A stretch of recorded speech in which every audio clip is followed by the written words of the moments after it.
insane outside the house? Yes. That's In how the my house, daughter is. He's like jumping off stuff. You go outside, meet someone, doesn't even want to like. No, talk my to daughter tends to kind of just. you. Doesn't even want to talk. It is nuts. That's funny. That's my daughter right there.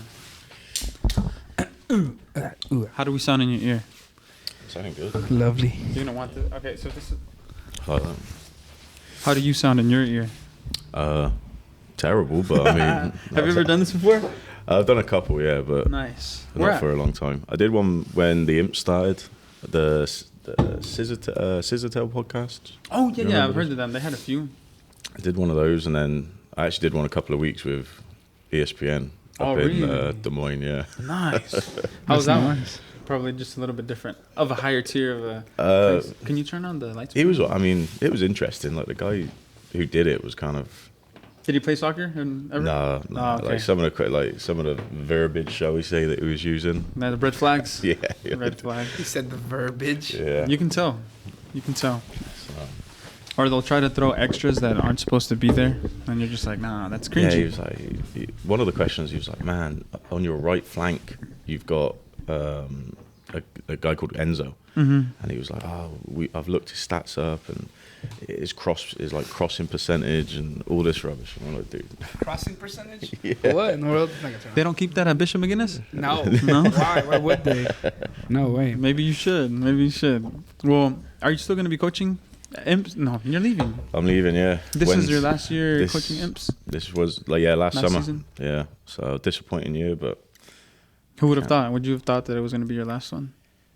No. No. Honestly, like, I was saying, because I had a couple of club meetings over the last couple of weeks, because obviously I was having to tell people I was leaving, and I said to everyone over the last 2 months, everything's just been a whirlwind, because before kind of, let's say beginning of March, Yeah. I was very content, I was very happy in what I was doing. Mm-hmm. The college was obviously, we were working hard, the club I was enjoying, coaching kids again. Yeah, Southwestern Christian too, huh? Yeah, and it was just, and then all of a sudden you get one phone call and it kind of, everything just goes absolutely tits up. And where are you going? so I'm going to Des Moines Menace. Mm-hmm. So that'll be my summer. So Des Moines Menace. they won the USL 2 last year. Oh, so this is USL, not even college. Huh? Yeah. So this is just a different. Wow. So I'm going there. So no pressure on trying to No, win there. of course after not. No, them no. winning it last year. And then I'm leaving SCU at the end of this month. So like next week. And I'm going to a college called Davis and Elkins up in West Virginia. So Wow. Division 2 program. They got to like the quarters last year. Top 5 in the country. That's each exciting, week. dude. So, How do you feel? How do you feel? How do you feel? How do you feel? I'm excited, but it's going to be a different challenge, because kind of all the roles that I've hosted or been given before have all been either complete rebuilds or build from the ground up. So now I'm going into 2 new programs where there's an unbelievable base of history and talent, and now it's like, I don't know why I feel like Go for and you, do your it. coaching just took off so fast. And Yeah, it's just because yeah. maybe I played with you, seen you play. I probably maybe I knew you before you actually started coaching, but Yeah. it just took off so fast. yeah, it's been Is it still going real fast? yeah, It's still going real fast. there's still so much to learn. There's still so much kind of, even in my own kind of philosophy, there's a lot of growth that's still needed. Yeah. Well, But it really has gone from coaching like. it's like when opportunities like that come, you can't let them pass by. Well, that's kind of what me and kind of Chelsea were talking about, because there's been, over the last couple of years, I've had a couple of offers here and there. And Really? they just haven't really been, One that made you want to take the bite. like good fits for like as a family. And then these 2 opportunities come across, and it was like, I can't not like. Which one of the not 2 anymore. came first? So the first one was actually the college. The college one? So got a phone call about the college, and then, and again, there's been people talking to me over the last few years, and I've always said, no, I'm in Oklahoma City, I'm happy, family, wife, kids. And then I think word got out that maybe there was a move coming. And then a couple of extra people kind of called me and said, hey, really? Like you heard about it before it was going to come? Yeah, like people have been like, well, you're leaving, what's going on, why are you leaving, are you open to moving before you permanently? Or did you already know? Kind of leading up to it, half and half. I was like, kind of like, had one foot at the door, but then that must have been tough, because this is something you don't want anybody to. You would wish that decision would have been made just internally by yourself. Yeah, and I mean, it's tough. I mean, you've got kids. Yeah. That's So more. it Than, makes it would have it- been easier Yeah, before the and kids, and they're at an age now where they're not. they're understanding a little bit more. Yeah, like How old are your kids? so. Amara's about to turn 4, and Alfie's about to turn 2. My So son turns 4 in.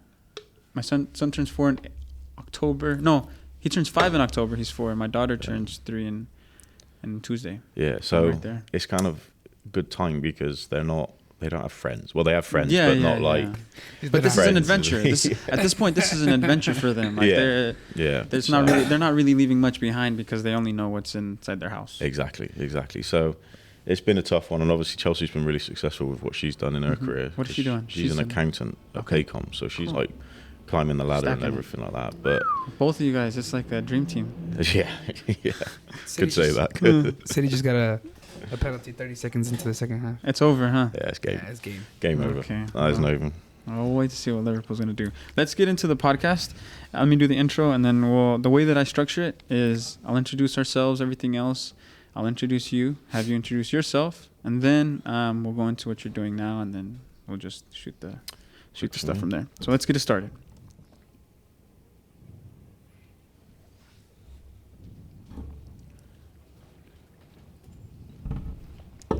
So it's going to be a good one. I can feel it.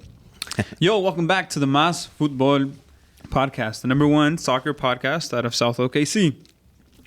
I am your host, Ricardo Ulloa, and with me, the co-host, Paulo Lopez. What is up, How are you today, man? bro? I'm chilling. City's winning. Loving the weather. You know, I mean, we got a guest here who just nodded his head that he was upset that City's winning. Yeah, But, yeah. you know, I'm excited, man. This is going to be a good one. It's a good day. This is our second recording of the day, first time we're doing it, and I think the energy is where we need it to be. Yep.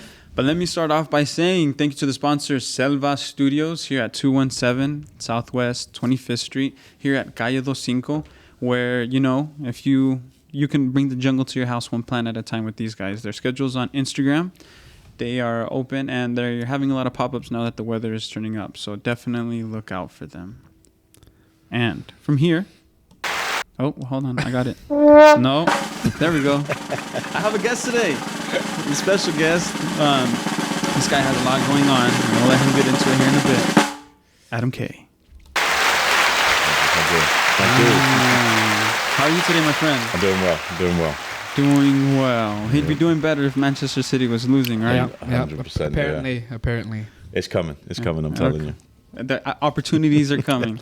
But for the people that don't know you, can you please introduce yourself?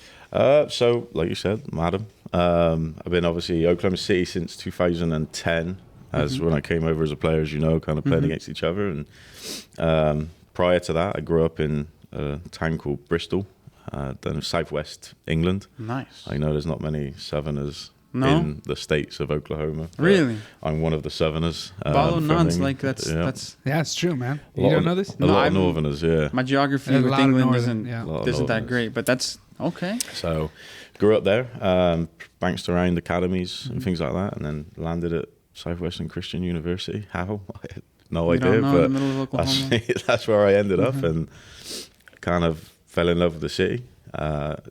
Obviously, prior to coming over, everyone was like, "Oh, Oklahoma, where the hell's that? What's that?" I was like, Would you have thought like Oklahoma? well, when I first came over, I was like, they would ask me, "What's Oklahoma?" I was like, "Dude, I got no idea. Like, I have no idea." Like, Yeah. all I did is Google it, and I saw tornadoes, and I was like, That's the first thing you saw about that's the Oklahoma? first That's thing. like the third guest we have. That's like I saw tornadoes and I was like, "What is that?" This is the third guest that said that before. And now being here for more than 10 years, Yep. are tornadoes like a thing now? They just you actually now stand outside your porch and see tornadoes because that's how you know you're from Oklahoma. I haven't quite got to the standing outside part, No. but I'll see it on TV, and unless I hear the sirens at my house, I'm like, Yeah. whatever. All right. For in the house, if we hear the sirens more than twice, then we take it serious. Yeah. Obviously, we're paying attention to the radar, but that's what's up, man. We Well, literally spoke about this too because I asked Kale actually this week because you know how it's like super windy. shout out to Kale. Shout out to Cal. And I asked him, I was like, I mean, here we deal with like tornadoes and stuff, and I was like, what do you guys deal with over there? What do you guys deal with in the South? Is that what they call it in England, the South? 'Cause Yeah, that's what okay. the south, the north. Literally, there is like one motorway called the M1 Uh-huh. that goes from like the very top to the very bottom. Okay. And as you're driving north, the signs, so you know where it'll say, Yeah, like, if yeah. you drive from like Dallas to Oklahoma City, it'll say Oklahoma City 125 miles, whatever. It literally says the north. The north. Really? Yeah. No, and that's then when you're funny. coming to south, it says the south. Like Nice, there's no that's funny. like, oh, you're 100 miles away from Bristol. It's like you're 10 minutes away from the south. Is there a So, rivalry between the north and the south? Yeah, all the time. Yeah. Do you feel that with the northerners that are here? Can I say that? Are they northerners? Yeah, they are Northerners. Yeah. Okay. There's. You learning. can't say that, bro. You're not from there. I'm learning. I'm learning. I might get my stripes today. Yeah.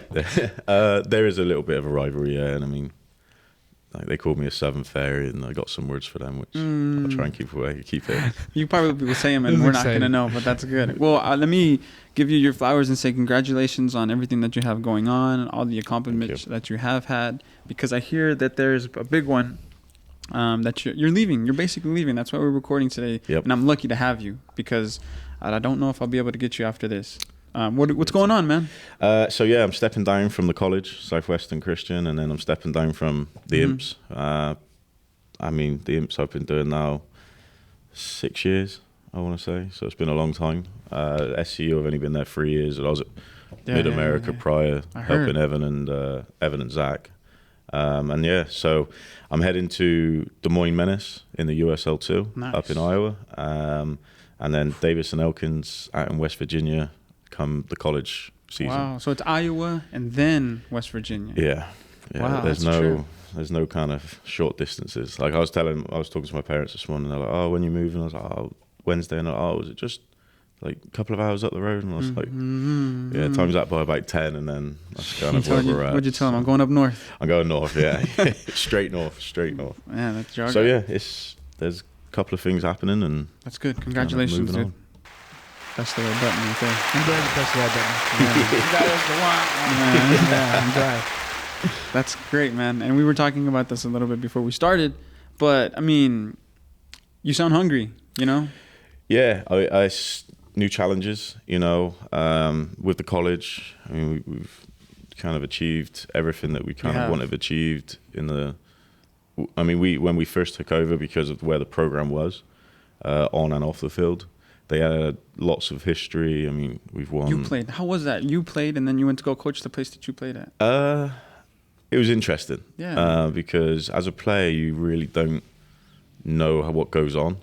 As a player. And then because everything's kind of smoke and mirrors from your coach, you know, and then you're like, you have all these perceptions of, it's going to be like this, and it's going to be like when I was a player, and then you're kind of thrown in at the deep end, and it is completely different, you know, dealing with the administrators. And that's why, like, I have so much respect for, like, Neil Cagle, Jimmy Hampton, like, all those guys that have done this for, like, 20 years, because I'm like, how, like... Make it look easy. Yeah, as a player, you look at it, you say, you've never shown stress, you've never shown frustration, and now I'm like, as a coach, you're trying to get stuff done, and they're like, And you're realizing how hard it is, and how did you just keep that straight face, having to deal with all these obstacles? So it's been interesting, and it was good to go back, you know, because I could lean on my history. I'd wind the boys up.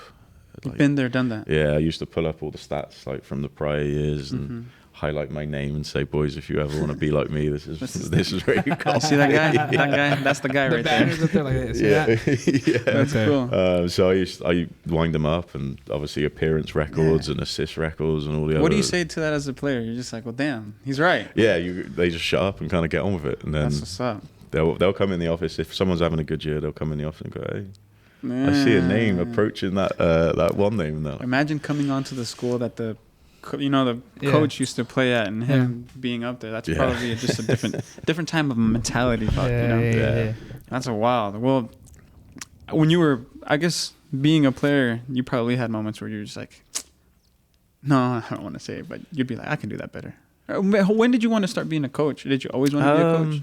So my dad, growing up, my dad coached. That was his career choice. So like, we were always around it, and I was always around it. You know, like from as early as I can remember, my dad has been a coach. Obviously, in England, it's different. You have a full-time job and coach, and there's not paid positions as such. Until kind of, he actually only first started getting paid properly when I came out to America. It was the first time he started getting making a living from coaching. So I've always been around it, and it's always had kind of an interest, you know, like whenever we'd be away on holiday, I'd be playing Football Manager. So like stupid things like So that. you've always had it in you. I've always had like an interest in kind of, and I know Football Manager is a terrible example because but that's a different level. That's the start. Like Yeah. if you're right playing there. Football Manager, like Yeah. I think that So- guy would. Like I get my ideas from playing foot champs and all that stuff, you know, on FIFA. yeah, I think Football Manager's underrated. There's like, it's great. There's It's I great. had heard a story about a kid, I think he was from Bolivia and whatnot, and he was so frustrated with the way that his national team was playing that he was actually able to start scouting players through Football Manager because they have all that data there. And lo and behold, he ended up getting the job as the scout for their national team because he brought like some US US-based parents. player. Yeah. Yeah, that's Football Manager Football is Manager's- underrated. Yeah, Yeah, it I is, mean, it like is. nowadays, one of the boys is playing it at the moment on the bus the other day, and I haven't played in it a long time because I'm playing real life Football Manager now, sort of thing. So I haven't played in a long time, and he was on a bus, and we were like, he sat next to him. The amount of information They have now. on players is insane. Like they've got like me on there. They've got all the imps, Really? like most of the imp squad on there now, Really? and it is insane. And I'm like, this is insane, you know. Like all the stats, Like name, But they're date there. of birth. crossing percentages. They're or no? there. Nah, not cross percentages. No, but they're there. That's insane. That's That's almost it's like nuts. a Madden type of, Yeah. you know, you get to Yeah, play that's from high insane. school. It's nuts, and the amount of like the extent of information that is accessible now, even on a computer game. Yeah. I mean, that And- goes to show where football has come, how far it's Yeah, come. oh, it's massive. And I was kind of pissed. I nearly sent an email to him saying, "Hey, what the hell are these stats about? Come on, like these are Yeah. terrible. Like, These aren't my real stats. Who do I contact to update this? I'm on the board here. Yeah, that's funny. Well, tell me a little bit about little Adam. Like, when did you? I mean, obviously your dad was coaching, so you've been around this forever. Yeah. But before you came here to the U.S., you probably had dreams in England, right? Yeah, I mean, like I said, I bounced around. I was a typical English kid, to be honest. I was like school and everything like that. Never cared about, because obviously the system over here at the moment, like in the high school, where you have to get grades, you have to pass class, you have to do the certain things, we don't have, because high school soccer is not really a thing. It's more of a club-based academy, like in the pro academies, and then you have all these hundreds and hundreds and hundreds of clubs, youth clubs. So I was the typical guy that was like, oh, I'm going to go. I Yeah. used to wear my tracksuit, like my club tracksuit to school. All and the time. be the boy, you know what I mean? Like Cleats in the bag. That Yeah. guy. Wearing indoor shoes. all my friends would be training once a week on a Saturday morning, playing on a Sunday, and I'd be training like 3 times a week, playing Saturday morning. Gotta put in the work, dude. Yeah. You And got then to. I'd go and watch them on the Sunday afternoon in my like Rovers tracksuit. I played at Bristol Rovers, so I like wear me Bristol Rovers tracksuit. Like, what's up, like, on the sideline, like. So I was the typical guy who thought he was going to That's make awesome, it, though. and then 18 rolls around and you get a phone call, hey, mid-season meetings, because in England you don't, when you're on they call it a YT, which is like a contract for youth players. Okay. So you're on one of those, and it's kind of at 18. I mean, at 18, you're playing a couple of reserve appearances. You know, sat on the bench for the first team, things like that. So you're like, I've made it. You know, this is easy. Yeah. And then you get a phone call at Christmas saying, "Yep, meetings are up," and you're going, "Right, maybe I'm going to start getting paid properly and all this." And then they go, "Oh, you're done." And you Wow. go, "Pardon? What was that?" No, you're done. Like, contract's done. The guy whose name was Gary, and he was like, "Gary will kind of deal with your exit." I was like, Well, we're sending you to Gary. so I'm like sat at the bus stop, like waiting for the bus, and I was like in shock, you know. So I get home, and my like dad's a like, movie. "Oh." Was it So raining? yeah, nah, it wasn't. First time ever, it wasn't raining. I think. And I get home, my dad's like, "How'd it go? Blah blah blah. Like, what's the news?" And I was like, "Done." And it was a shock, you know, because all I've known since, so I joined Rovers at 9. So from 9 to 18, that's all I knew. And then it just is gone. They took it from you. Straight away. And there's actually a thing on YouTube called, I think it's called Hunger in Paradise. And if you get a chance, watch it. Hunger in Paradise? Yeah, and it's all about Hunger in the academy system and kind of all, and it's a ruthless sport, because even at 16, like, I've got friends who I played with who were great players, unbelievable, could have been gone on and played and things like that, get released and never kick a ball again, because it's like, That's the hunger. yeah. Did they it's- give you a reason though? Yeah, they just said not quite what we're looking Not for. quite the fit. Yeah, and that's part of it, you know. Yeah. And Politics. And it was actually Gary that introduced me to the idea of coming out to the States. And at the time, I was like, I was kind of in the mindset of I never want to play again. Like, I've given everything to this. Wow. Like, it was because at that time, it wasn't really, I wasn't doing it for enjoyment. It was more of like a job, if that makes sense. So from like 16 to 18, like, you got to make a choice. Do I take it serious or not? And I tried to take it serious.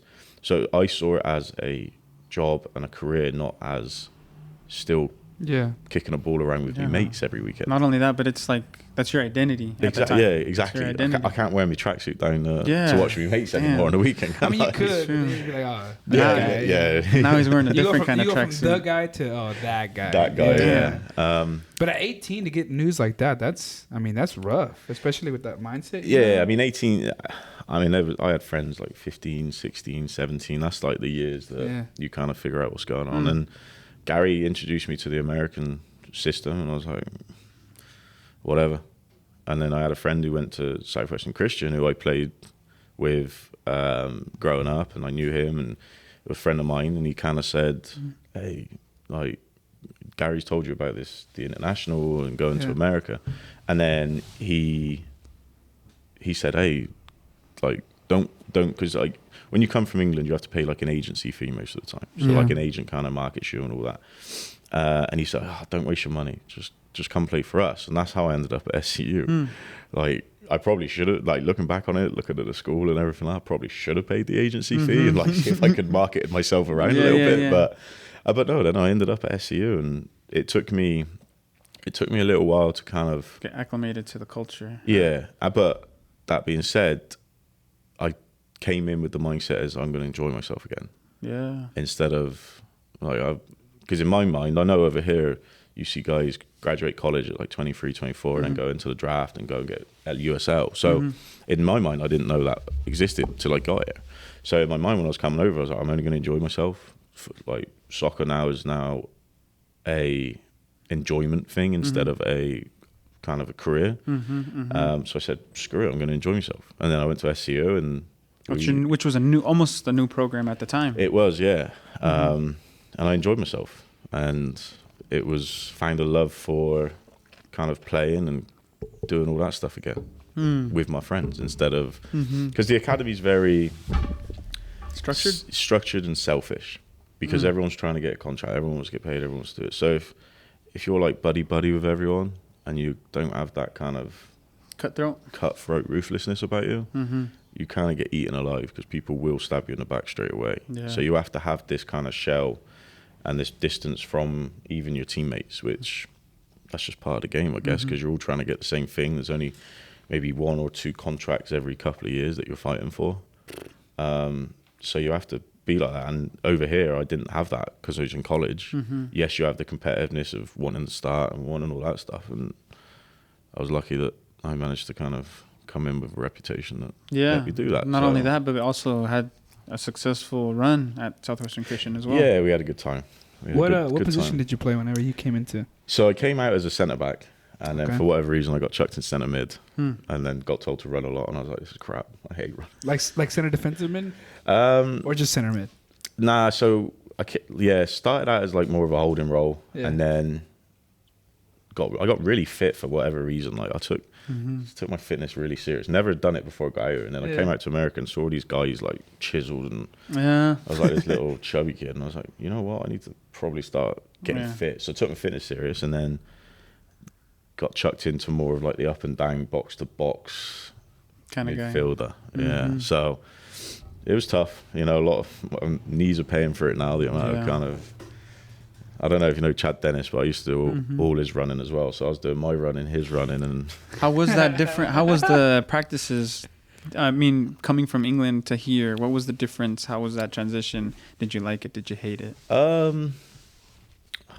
I don't know. I don't want to talk bad on anyone. Before you answer that, did you have like a? Because I know whenever I went to go play at St. Greg's, we had an English guy come, and it was hard for him to adapt to the atmosphere.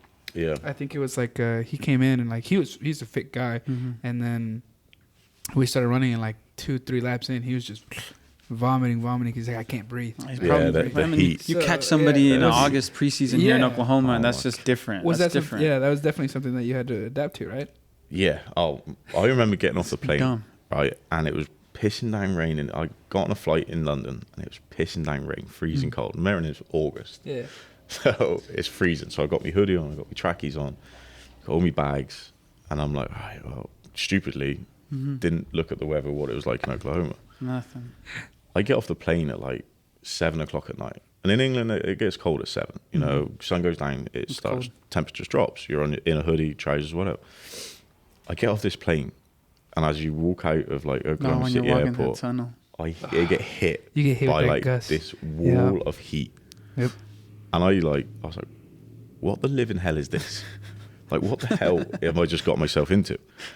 And I'm like stood waiting for like the guy who's picking me up, and I'm like dripping. Damn. In my hoodie, my joggers, and I'm like dripping. And I go to the guy, I was like, is it like this all the time? He's like, oh yeah. So my first year I was here, we had like 60 days of 100 plus degree weather. And it was like day 6 when I first arrived. The preseason started like 2 days later. And I just remember like my first session, because I was here for like 2 days before we started all the testing and all that rubbish. I was like, a couple of the boys were like, let's go for a kick around, like get to know each other a little bit. It was like I could not breathe. I was like, It's thick. Yeah. It's thick. And when you said God. wall of heat, that's exactly what it is, because you walk off those vents and then it's just heavy. yeah. And you can never get used to it. I still like now, still can't get used to it.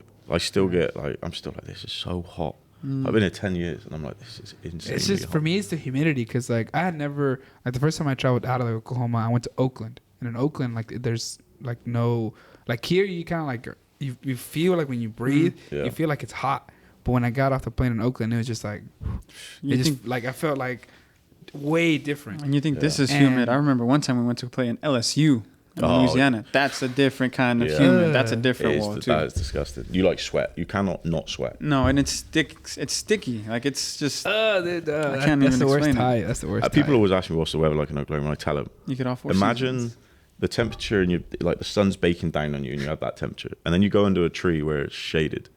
The temperature is still the exact same. Like the shade does absolutely nothing for you. And there's no shade here sometimes. It's just like it's so barren. There's no Yeah. trees, no mountains, no like, and then the bakes wind is down the on you. worst. The wind is the worst. What is it like when you tell them we don't have sidewalks? They're like, what? Like they don't know. They can't grasp it. Like they I think cannot that's- grasp it, and they don't understand. Like my friends now, we still talk from England and everything, and they still can't grasp that we don't walk anywhere. Mm-hmm. Like you have to get in the car to drive to wherever you're going, sort of thing. That's There's an no Oklahoma City thing. walking, yeah. And they do find that crazy, because even when we're going down to Dallas and stuff, you can walk. Like if we stay downtown and stuff, you can walk You can get around. everywhere. Whereas here, it's like no walking. One And of the, no, go ahead. I was going to say, so you did your 4 years at Southwestern Christian, right? Yep. And then did you automatically jump into coaching, or did you already dabble in it while you were at Southwestern Christian? I was at PCO, so my junior year, I want to say, this spring, I went over. I got an opportunity with Eddie Wright at PCO. I was doing the freshman team and JV team and all that, and stayed with them for 2 years. And then I actually went up to Bishop McGuinness, jumped over to Bishop for a few years with Jake Cottage at the time. And then that's when kind of Macu, I got a phone call about Macu, and then kind of said, oh, college. So I did try and play after college, and then I realized I wasn't good enough for the international spots in like the USL, which I was fine with that, because Yeah. at the point you've had so much disappointment in careers and everything, like, you're like, if I don't get it, At this point, did you already know you wanted to stay in Oklahoma? no, I didn't. I honestly, you can blame Chelsea for this, because I had no plans on staying in Oklahoma At past kind of graduating. I wanted to go off and do kind of a GA position somewhere, and kind of go travel a little bit, and then obviously met Chelsea my final semester, and everything went Yeah, she's got great. knocked on the head. I know her because I played at MacU. Yeah. So the little time that I was there, she was a freshman when I was a freshman. But yeah, that's interesting. I like to ask that to a lot of the people that come down here to play college, because some of them don't really know. No. I mean, I had a plan, get out, and got stuck It in. happens. Yeah, it it happens. does. Now you're in the middle of Oklahoma for you, man. the United States. So then In you the did middle of it too. right dab in the Right middle. Yeah. there in the middle. Yeah. So when you got that call from Mid America from high school, that was just probably an easy yes, no? Yeah, and I mean, previous couple of years I got into the club scene down in Norman, and it was actually Dustin Hooker who kind of. I knew Evan more than Zach. I knew Evan because the year that I graduated, the summer he kind of started like a little summer team that was just like it was like a traveling rec team effectively. But he called me. He was like, "Hey, you want to you still fit?" And I was like, "Yeah," because at the time I was working for a construction company, so I was working ridiculous hours. I was absolutely gassed, lifting and pushing and pulling things all day. And then he called me. He was like, "Dude, you wanna play do you want to train 3 times a week and play on the weekend?" I was like, "No, I don't." He's like, "Yes, you do." And I was like, "Yes, I do. You're right. Yeah." So I'd work, and that's my appreciation for kind of some of the boys that I have in the club boys, because they go to high school, then they go to work, then they come training, then they go back to work, all in like, and I'm like, "How'd you do this?" Mum makes me or dad makes me. And I'm like, I have a respect for that because I've done it, sort of thing. But yeah, so I knew Evan from kind of that, and I played for him. Obviously, as players, we know who the coaches are. Coaches know who the players are. So I knew him from that. And Dustin Hooker actually went over there a couple of months before me, and I was kind of wanting to get out of the construction, and as you do, trying to get into kind of. I was really enjoying the club coaching with the kids, and it was one of those where, with the club kind of making a decision, college is the next level. Yeah. So I kind of jumped into the college, and I was just really lucky that I was given an opportunity with Zach and Evan at BACU, and kind of talking to them early and kind of going on, and obviously ultimately got a master's and everything out of it. But early they hadn't had the most success. Like the history wasn't kind of what it has been over the last 5 years. And it had always been improving, but it wasn't where we wanted it to be. Yeah, and I mean, I remember talking to like Rafa, because I went in the year the year after Rafa graduated. And I remember seeing him at Mexican League one weekend, and I said to him, I was like, "Oh, what do you think?" sort of thing. I've been like, they're asking if I can go and help. And he's like, "Oh man, like, it's great. The school's great. Everything's great about it. It just needs kind of just a small thing. It needs a couple of extra hands on deck." Definitely, because I mean, Zach and Evan, you can't do it all by yourself. No, 2 programs. Zach and Evan been there. I don't know how many years prior, like 15 years or something crazy like that. And obviously, young, naive Adam goes in thinking, "Oh, this is going to be easy." Yeah, and it's not. And that's why I've got so much respect for these guys who've been doing this for 20 years. Because it's like, in the short time I've done it, I've lost so much hair because of stress and everything like that. It's insane. So I know why Evan has no hair, because he's just stressed the whole time. He's definitely. He's been stressed his entire life.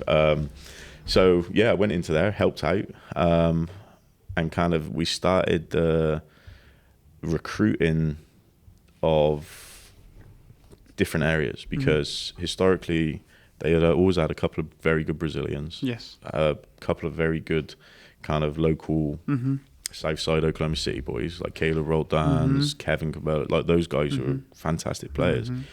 And at first I felt very guilty, because I was going in and basically my job was to replace. Well, I mean, recruit and replace the players that were there.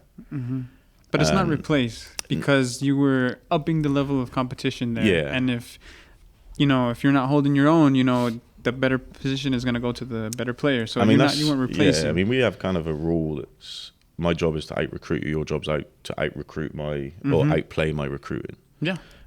And I felt bad at first, because I was like, right, I've got to go and get all these players, bring in more competition. And then there was guys that had played 3 years, started 3 years, and I was trying to find someone that was going to, their senior year, kind of maybe not play the minutes they played in it.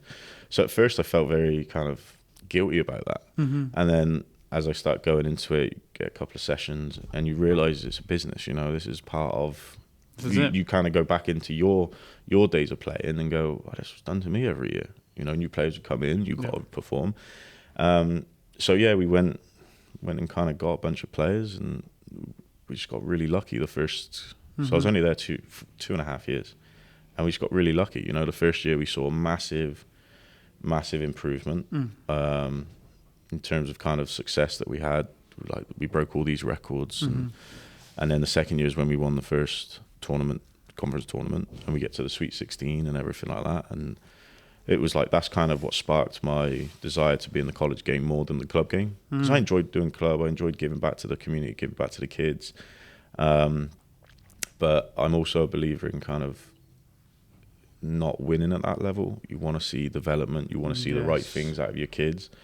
So I was always had like this itch to be in an environment where winning is everything, what you have to do. That's true. Well and that's said. what really kind of sparked my interest in the college, because yes, you've got to get kids graduated, but they're there to play. Mm-hmm. You know, and that was one of the big things that we kind of said we want to find kids that want to play first. And like ADs are going to be listening to this going, oh, this guy's an idiot. Like, but it's true. They're students first. That's bullshit. Mm-hmm. You don't, like, when you're running a program, you don't recruit students. You recruit players, and then you get them through graduation. That's like the rule, you know, like, get them to pass. yeah, like however you have to. Like we've done some crazy things at SEO. I can tell you right now to get boys passed. Yeah. But if you're an athlete and a scholar, that's just, you're twice as valuable. Yeah. Because you're a good athlete and you have the grades. Why not give you a scholarship? Yeah. And it was great. I really enjoyed my time, and I'll be forever kind of in debt to Zach and Evan for giving me the first opportunity. You know. So yeah, I mean, I'll be forever kind of grateful for that opportunity it gave me, because it was kind of what has led me on the path to kind of now. Shout out to those guys. Yeah, big time. Those guys are great. I know a lot of them, and I'm really happy with Zach and Evan's their success they've had over the last few years. Like Evan going to Oklahoma Christian and kind of completely overhauling that program, which that needed doing, and then obviously Zach's like out there and more. The AD of like every school in America, apparently, according to the way he talks about it. So, but no, I mean, it's great. And I mean, I've coached Zach's son, Zach Brentley. He's played for the Imps 3 years. He played with the Imps as well? Yeah. So it's been, they're great guys, and I really appreciate them and kind of the opportunity. And the same with kind of Dustin kind of introducing me officially to them guys. So wow. It's kind of like a series of fortunate events. It certainly is, yeah. And I mean, I don't want to say it's not about what you know, it's about who you know, but everything plays a part in it, because if you weren't great at what you were doing, you wouldn't have gotten these opportunities as well. Yeah, and I mean, I learned so much. Like, I like all young guys, 24, 25, graduated college, you've got the world figured out, don't you? Yeah, you're wrong. You're so wrong. You go into a place where these guys have been doing it for years, even in like the business world. You got everything figured out, and you get punched straight in the face going, you're an idiot, thinking that you've got it all figured out. You know, and even now, like, I'll listen to these guys and talk to cool guys that have been doing this for, I mean, I'll call guys now who for asking for advice, who've been doing this a lot longer than I have, you know, because my decision may be one thing, but they may say, oh, I've done that, you know, like, don't go down that road. Yeah, this is what'll happen. Do this, do that. And so I lean on, I'm very open to kind of. That's good. You're open to your mentors. Yeah. And you have some mentors there too, which are clutch. Yep. Wow. Can you give me like the first punch in the face, the first humbling moment as a coach that you've had? There's been a lot. I mean, they happen all the day. They still happen now. Like, I had one yesterday. Yeah, I get punched in the face still. I think the first one was when I was at PCO. Okay, very Hispanic. I don't think I had a single like English speaking kid in the team. They were all Hispanic boys, and I remember going out there, and my first ever session as a coach, like an official coach, I was like, right, I got this warm up, and I got this, and I got this, and I got that, and this is going to be this.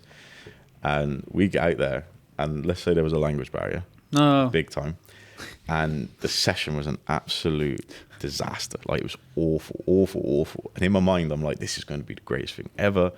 And my first big punch in the face was the reluctancy to adapt what my belief in what should be done, and kind of adapting to what the players wanted.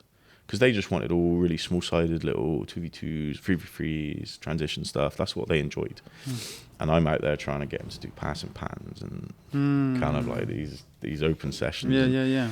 And I was like, that was my big first punch in the face, because I was like, I got this. This is easy. You know, this coaching thing's easy. You chuck out a couple of balls, running through it, and it's like not. You know, and it was kind of like, that was my biggest thing. And I learned I had to adapt so much, because the culture these kids have been brought up in compared to my culture was completely different. So I had to adapt what I was doing, my sessions, how I was communicating, because my English was very different to the English they spoke. To the very little English that some of them spoke, if they had any. So I had to adapt to everything. And I mean, that was that was literally the first day of my coaching career. Wow, that's a great story. And it makes me want to ask you another question. When you're coaching somebody, you definitely always want to bring them to your world, your level, your expectations. But do you find it now being more, you have to meet them there first and then work them to where you're at? Or that's a tough one. Like at Southwestern this year, we had 25 plus different nationalities. 25. So you think about 25 different places, 25 different cultures, styles, upbringings, beliefs, and you have to kind of mold. So for me, I don't think it's me getting them to what I believe in. I think it's me getting them to fit into what we do, but kind of promote their aspects of the game. Like, we got a South African kid right now. Defensively is absolutely useless. Like, he's like a winger. He never had to defend. He's getting there. He's improved a lot. But when we first got him, it was like, crap, like, this guy cannot defend. Like, we don't have time to kind of teach this guy 20 years of how to defend. You know what I mean? Like, you should have been learning this as you grow up. But he's come in, but like, when the ball's at his feet, a monster. No one can touch him. So it was like, for us, it's like our job to take that instance, that example, and say, right, how can we shift what we do? Because he's one of our better players, so he can't not play, because he'll score 20 goals a year. I mean, you can't leave 20 goals on the bench because the guy can't defend. So we have to adjust what we do, put players in different positions to kind of promote what he does. And I think that's the hardest thing sometimes as coaches, because you get a group of players, and I see this at the club level all the time. You get a group of players that, as coaches, we kind of come in with like this ideology of how things should happen. Like, I want to play out the back, and I want to do this. And again, yes, you should try and promote playing out the back. But if it's unsuccessful every single time, your kids aren't learning anything, because they're just going to be like, this is crap because it's unsuccessful. Then we try it again, it's unsuccessful. Getting scored on, it's not working. It's pointless, So I think as coaches, we have these ideas and we want to implement these ideas, which again, some ideas that we do, yes, this is not a non-negotiable. Yes. You have to do this. If you can't do this, then... But I also think we have to, as coaches, kind of adapt our beliefs and the way we do things to what the players are, and I've had to do that a lot, especially with the diversity that we see in Oklahoma City in the high schools with the Hispanic boys, and then kind of every other kind of culture that that's like a melting pot in it. And then obviously at the colleges, it's the exact same thing. You have to have you have to be adaptable. And I think sometimes some coaches will fail and struggle because their adaptability is just, they're unwilling to do it, whereas like there's times where I'll throw something out and it's awful, but I'm a big enough to kind of say, that was absolutely awful, Adam. That's not going to work. We got to change it. So I think that's kind of, which is great, because I feel like you probably just throw some wild stuff at them just to even see how they react. Yeah. So if you're going to throw like a little quick tactical, whatever it might be, passing, shooting, and you see that doesn't work, then that also tells you something as well. Like, maybe that's something you can work on in a different way at a different day. But that's, talk about that mentality, Paulo. What are you taking from that, man? I'm like, when he's talking about the different cultures, it's just like, I'm living the same thing now that I'm coaching with Cal at Bishop. The style that let's just put American kids play is very different from the style that us Hispanic kids play. Yeah. Like, when I played at Southeast, it was very like you said, short passing. Like, because I was a goalkeeper, I would expect the ball to come to my feet, and then I'd swing it out to whoever needed to swing out to. That way, I was a valve of like releasing pressure. And it's very like touch move, like basically like tiki taka style. But when it comes to like these kiddos over here who play otherwise, it's just like for them, it's become very individualistic, where it's just like, give it to one kid and that kid just does everything, just dribbles, shoots, whatever. And it's been kind of rough culturally wise, because I grew up playing and coaching with these other kids that it's just like, this is how everybody plays where we come from. This is the style that we play. And then for me to now have to deal with a different style, it's just like I have to adapt. Because like you said, when I first came in, I was just like, I'm going to do this with them. And then I tried it, and it just was like, Nah. it just wasn't there, just because they didn't know what that type of style was. And to be able to adapt to how they play and kind of mix it a little bit, it's getting there, but it definitely does take time, especially with those kiddos. I think you used the good word, adaptability. Yeah. Yeah. It's just it's been rough, but I mean, It's a learning see. experience, man. so yeah, for sure. First years, man. You're in playoffs though. You made playoffs though, right? Yeah. That's for sure. You found out. Yeah, I think so. I'm pretty sure. Yeah. Oh, there you go. Anything that they happened postponed before. the game from yesterday, but So with they the win haven't that played. we have, they haven't played. But with the win that we have, I think Guyman is playing Arena, and whoever Wins of that. Yeah, It doesn't matter the It doesn't result. matter. What matters is that we either get third or fourth. I Mhm. think, because we won on Tuesday. But like how you're talking about like the God, I just lost it. Dealing with weapons and. Yeah, it's just everything. really weird to like to be able to kind of mix all those things, because some of those kids don't want to get mixed. Like Yeah. some of them are just like, no, I'm gonna do this, and I'm just like, what?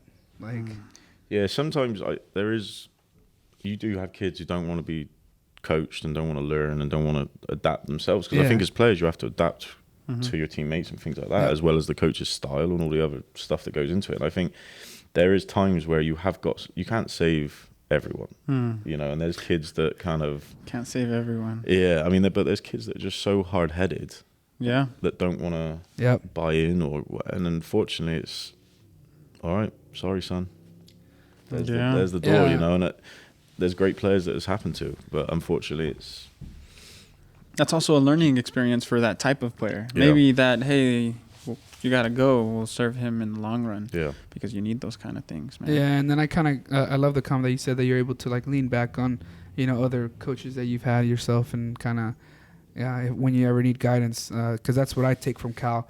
Every time we play or anything like that, or any situation comes exterior from the pitch, he's always there to be like, hey, you know, this is.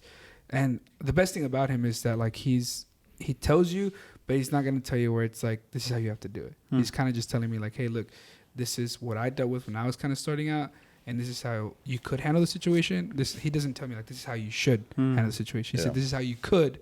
Kind of gives me like the tips, but he lets me make my mistakes. That way I have to learn from them. And that's why I appreciate Cal, just because him and Steele were the ones that brought me on to coach with him as an assistant. And now being ahead with Cal and kind of working his mind, basically. Like every time I'm trying to work his mind, it's like, how is he coaching his style, and how do we better the system that he had last year to what we can do this year? And yeah, I mean, I feel like all those English guys they're great guys, man. Yeah. But now when they go, Sometimes. like, Cal's a United fan, so I have respect for that guy. But when like an English guy is like a Liverpool fan, it's a little bit different. It's a little bit more difficult. You know? Really? This guy, man, this guy. Shots fired. Nah, I'm kidding. No, but yeah, those English guys and those Irish guys are great, man. Yeah? For sure. Nice. But I'm telling you, I got to tell you the story about when we watched the Euros. That was You were with them? it was a cultural shock for me. Was it? I was there. Cal was there. Adam was there. Who else was there? It's just like all the English guys that I had ever known from like SCU, all these other schools. Coaches, all coaches. Yeah, coaches, all like coaches former now. players, current coaches, Mhm. and I was just sitting there. Burley was there as well. And the game starts off. England goes up. England goes up. kind of Everybody emotional. goes 4 wild. minutes in. Everybody goes wild. Like in my head, I had pictured the stadium, and I was like, and that's kind of what it felt like. Yeah, you got Everybody- 5 guys with you. You imagine a stadium full of English. No, was- it was not so 5. It was a lot. When Luke Shaw scored, obviously being English, we've always had disappointment growing up, right? Yeah. You watch the England national team, you don't have expectations. Yeah, so yeah. we're at Chicken and Pickle, aren't we? Yeah. And At the top too, like At at the the top very level. and my son's there. Mm-hmm. So bear in mind, he was probably like he had just turned 1. Ah, poor Okay. kid. So I buy him food, and everyone's kind of turning around, and I've put, I don't know why, I hope Chelsea don't listen to this, but I've put him at the table to eat his chicken in the middle of kind of everyone. Uh-huh. Game kicks off. I'm not thinking anything of it, because I'm like, right, No it's gonna expectations. it's going to be a cagey affair, first 10, 15, 20 minutes, nothing's going to happen. So he's there eating his chicken, and obviously everyone's talking. Well, you know as well as I do, at the beginning of the game, everyone gets a fresh drink, fresh Yeah. pint, fresh beer, Yes, whatever it is. yeah. Everyone has got a full pint of beer. Mm-hmm. So Luke Shaw scores. there is drinks everywhere. I swear, Everywhere, right? Yeah. And I look down and I see little old Alfie drenched head to toe. No. And he's like, you know when like kids like start crying or He's in the shock mode right now. He's just like, what is going on? He's got a piece of chicken in his hand, a fry in this hand, and is drenched in beer. And he's like there, like, doesn't know what to do. That's hilarious. I was like that too, because I was just like, what is going on? Because I had never been in that type of setting. Yeah. Because like when we watch games, we just kind of just chill on the TV. But like this is like obviously a big event. This is Euros, and then like how many Englishmen were there? I mean, I know personally it was enough. I swear it was like 10 to 15. I reckon, yeah, 15 guys plus spouses 15. and everything. There was like everybody's flags. turned around looking at him. Yeah. And then like it was just. For Alfie. And then the panels come up, and that's when things get. It was at that point that anytime with penalty kicks, it's just you never know. It was insane, but that for me that was the most cultural thing that I've ever seen when it comes to English guys. Prior to that, my first experience with like English is the movie Goal. Yeah, they were like he goes to Newcastle and stuff, and then when he likes eating at the table and they tell him not to eat the black pudding. At some point, I was like, "What in the world is black pudding?" And then I had Dylan. He plays for Rose. I asked him. I was like, "Hey, what's black pudding?" And he literally said the exact same line that guy said. He's like, "Hey, you don't want to know." Yeah, he's like, "You don't want to know." That movie was huge for us here. Was that movie any huge over there? Probably not. Probably not. Nah, it was catered for us. It wasn't huge. It was catered for us. Yeah. Well, I mean, I grew up on like Green Street. Have you ever watched the movie Green Street? Like I need to go look at it now. All the like hooligans back in the day. I need like to check the it 80s. out. Yeah, definitely check it out. I got two things I got to check out now. That one and then what he had said. And then the YouTube one. I'll write it down. I Hunger edit in it. Paradise, yeah. So yeah, I guess we kind of touched on it a little bit. So you're a Liverpool fan. Well, you said the tables were flipped, right? Like tables were getting flipped and whatnot, right? Alfie wasn't on the table when no. Okay, that's what I was looking out Chelsea for. had actually picked Alfie up because he needed Chelsea's been around me and that group enough to know what's going to happen. I actually have the video. I didn't want to bring it up just because. Well, this is a good place to put it right here. Because like I'm like recording because I was recording Cal because I just wanted to have the video. He's literally just sitting. So that is what you do. You record people without their consent, Of course, yeah. He's done it to me a couple times, man. Just so I can see it, just so I can remember it. And he's just sitting over there in the corner, just like literally looking at the screen. He's just upset. But as soon as the whistle blows, I like look to my side and just, boom, table's gone. And I'm just like, oh shit. And I look at Cal, and Cal's just like distraught. And like what's that guy's name that had the English flag like surrounded him the whole time? He had to like. He was wearing it. He was wearing it, and then the whistle goes, and he's like bawling, like crying, like absolute tears. And I was like, I could definitely see where this would happen. But then the Italians were like, what was that guy that was there? I think it was it Napi?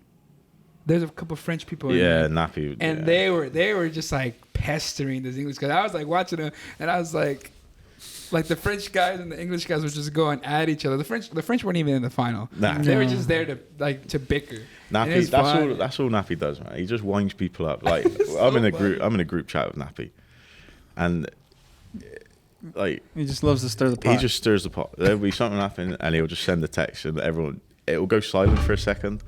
And everyone would just start hammering that. Right. You need a friend like that. He's just sat there at home, like on his phone, like ha ha ha. He's like, I'm bored. Let me see what I can come up with. Drama. But that's all he does. He's a nightmare. It was fun. That was fun. It was my first time at Chicken and Pickle. The food was great. The footy was great. But then obviously we didn't get the result that we wanted. So shout out to Chicken and Pickle. That's a great place. It might have been just as well because. Like we could have celebrated just like we. Yeah, tables were gonna get flipped regardless. I guess. Yeah, 100%. Yeah, pints were gonna be thrown, everything. Yeah, so regardless of that. Well, let's bring it back to soccer then. Yeah. Talk to me about the imps. Let me be clear right now that I do a terrible job about sharing imps information, and from here on out, I will share that more on the Football Factory page. The stuff that I share on the Football Factory page, I kid you not, is not planned. I just post on the fly, but I am aware that I just haven't posted enough for the imps, and that's just something that I just haven't. It's Burley you're gonna have to answer to now. Huh? Burley's gonna be the one. That you're boy answering Burley. to. My guy. Burley. Okay, I'm gonna get it straight with him because some people do, they call me out on my stuff, and kid them not. I'm just like, to be honest with you, I'm not even mindful about what I post, but I need to do a better job about posting about it. Tell me a little bit about it and when it got started. Were you there during its inception? I was. So the Imps actually, so you know when I said I played for Evan just after graduating, so that was kind of the birth of the Imps. Oh, I didn't know that. Yeah. Okay. So that was the summer that Evan did it, and then Evan left and went to the Oklahoma City FC with on the girls' side. And now kind of I took over, and Dustin Hooker, who's like the owner, all that, kind of said, "Hey, you interested? We'll try and." It's more of a hobby type, kind of just giving guys who aren't going out and playing PDO and MPSL at the time an opportunity just to stay fit. And I was like, it'll give me some grass time in terms of getting my coaching better and improving. And I get to join in a little bit every now and then in sessions. So it started out like that, and it kind of took off and started getting serious, and more people from the local city, from the local area wanted to stay playing and wanted to kind of be involved in it. It was an easy team for them. Yeah, easy team for them to play for because they didn't have to go traveling, worry about housing. Their housing and everything was here. So they went out, and it's kind of grown into this kind of, especially in the college game here, it's grown into this very well-known team, especially in Oklahoma City, because all the local college boys, they all play it, they all want to stay, and we've had guys with great opportunities elsewhere in different states that have stayed because they want to play for the Imps and have that kind of stigma that they've played for it. So it's grown massively over the last few years. You know, I think what they're trying to do now is trying to find, because we've bounced around where we've played. We played at UCO, OCU. We've played like different areas. Yeah. And now they're trying to find like a hub, like a main, so that this is our home sort of thing. I think that's kind of the next stage of where they need to go, is kind of build an identity of this is us, this is where we play, this is our community. Because at the moment, it's like over the last few years when I've been doing it, it's been kind of there, and then it's been here, and then it's been over here, which has got the name out, and it's seen a lot of new interest and new people, but it's not kind of the place, you know. So I think they're trying to get one place, one area where they play games and stuff like that. And but yeah, I mean, it's been great, you know. I think for an opportunity for the guys to kind of showcase themselves, it's been invaluable, you know. I mean, the club have done a great job of kind of staying true to the beliefs, because kind of, I know there's a lot of teams that those summer teams that are like, we have to win, we have to do this, we have to do that, from the top to bottom. Obviously for the Imps, that's come from the team and the coaching staff, but kind of the ownership and front office, their beliefs are, can we mold young men into, because a lot of the guys, especially like the international guys, will stay in Oklahoma City, someone like myself, you know. So it's kind of, can we mold and kind of nurture these guys so that when they graduate, they go into the coaching community, they go into the and they are kind of people that you mentors, you become mentors and whatnot. Yeah. So it seems like a very much grassroots kind of club. Yeah. And then I wrote down two things that I wanted to bring up. One word that I wrote down was consequence. Some of the consequences of you guys just having some killer seasons has made people wanting to stay and wanting to take it more serious, because you guys have had great seasons, undefeated seasons, some all under your coaching. Or were you coaching and playing? Or no, under my coaching, I've kind of packed it in the playing.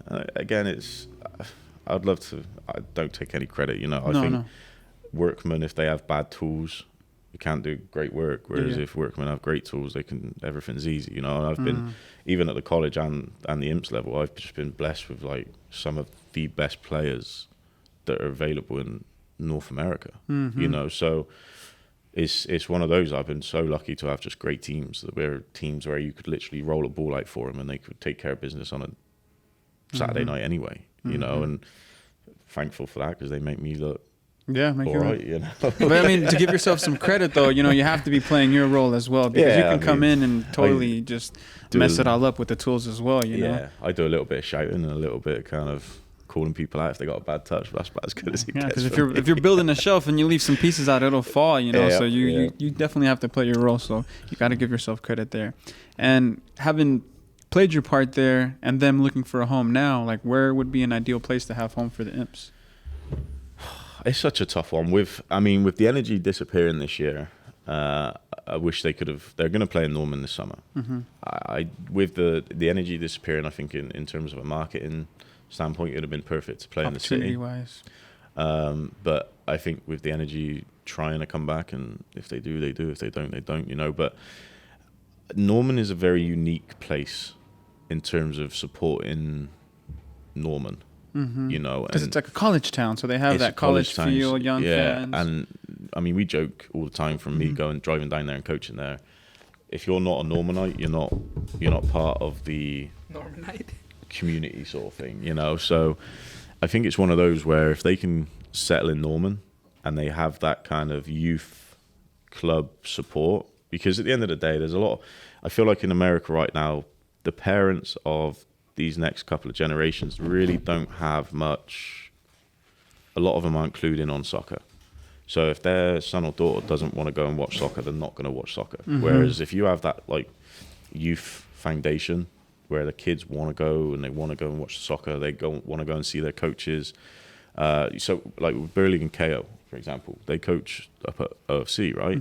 Well, when they played, we would have like an extra 100 people in the stands because they'd bring all their kids. Well, the kids' mums, dads, brothers, sisters, they're all going to get pulled out and come and watch. So we'd have like 100 extra people, but just for two players sort of thing. So I think having that kind of community or youth community base support is important because it makes mum and dad kind of get out the house and, all right, we'll go and watch coach, go and play. And it's kind of shaping the youth to really kind of have a goal to what they want to do. They look at kind of, I want to be like that. I want to play on this stage. And hopefully, like having teams like this, like the Imps and things like that, the kids and the youth they stay involved in games or involved in soccer. Because I mean, one of the problems we face down in Norman is trying to get kids in college when with OU, because all the kids' mum and dads went to OU, they were in fraternities, all that stuff, and they kind of put it on the kids. Oh, you got to do this. Whereas I feel like if kids can see, I want to be like that. Well, if you go to OU, you've got to go and play. You got to go play, haven't you? So hopefully that kind of environment, that vibe kind of keeps promoting the game so that like as parents who have an idea of we grew up, even if it was just I played in high school, or I played club until I was 16, having a base understanding of that kind of the game. It definitely boosts everything holistically, yes. It boosts it. And it's funny you mention that now because we would say that every generation has said that, but I feel like we are getting closer. Like I could say a good bump was whenever the U.S. held the World Cup in '94. Yeah. And now who knows what's going to happen when we host it in 4 years from now. That's going to be a different tier. I just hope it takes off. Like, because even, it has to. Especially in Oklahoma City, I've seen huge growth in the game in Oklahoma City since I got here.